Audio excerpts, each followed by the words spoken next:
Основното јавно обвинителство Штип донесе наредба за спроведување истражна постапка против две лица осомничени дека сториле кривично дело, тешки дела против безбедноста на луѓето и имотот во сообраќајот. Двајцата осомничени во вечерните часови на 31 мај предизвикале тешка сообраќајна несреќа со смртни последици. Првиот осомничен управувал автомобил Opel Astra, а вториот автомобил Seat Leone, тргнувајќи истовремено од бензинска пумпа на кружниот тек на влезот на Штип.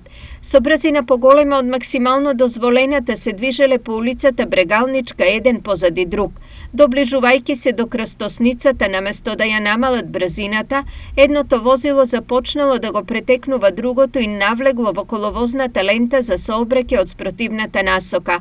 Во тој момент во таа лента се движел автомобил Југо во кој се превезувале двајцата сопружници. Возачот на Југото се обидел да го избегне автомобилот кој му доаѓал во неговата лента, но притоа директно удрил во другиот пристигнуван автомобил.